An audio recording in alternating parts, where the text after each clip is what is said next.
Blutbad. Hello and welcome back to another behind the scenes toy photography video. Today I'm going to show you how to say, screw it, I'll fix it in Photoshop. I call this shot the Battle of Hoth II. I'll also show you my editing process.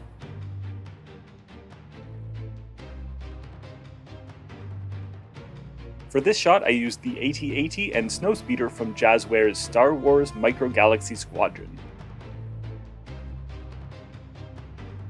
I've been wanting to recreate the iconic tow cable scene from The Empire Strikes Back for quite a while now, and I recently got the last material I needed to pull it off. Unfortunately, this was my 5th day of shooting in a row and my brain was becoming a little mushy. I usually try my best to do as much as possible in camera when I shoot because I want to rely on Photoshop as little as possible. Sometimes though, things don't go as planned and editing is the best way to fix it. In this instance, I didn't plan my scene very well, but I had already set everything up and didn't particularly want to start over, so I opted for the fix it and post approach.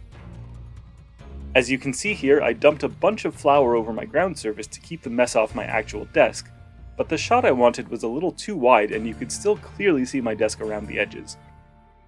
I also had to wrap the tow cable wire around the figure stand, even though it should obviously be coming out of the harpoon launcher. Despite realizing that these would be problems, I set up the lights anyways and took my shot. Here's my starting image in all its half-assed glory. I began my edit by fixing up the borders of the shot. Content-aware fill was not going to cut it here, so I mostly used the clone and stamp tool for this. It can be a tricky tool to use for large areas, because if you're not careful you can see all the repetitions in texture from the cloning.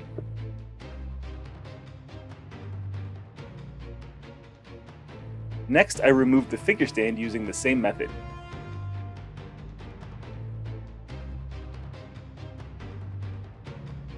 After that, I created a selection around the tow cable and painstakingly nudged it over into the correct position with the warp tool.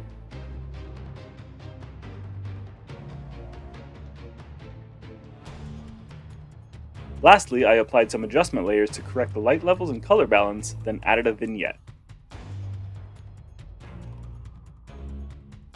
So once again, here's my starting image. And here's where I ended up.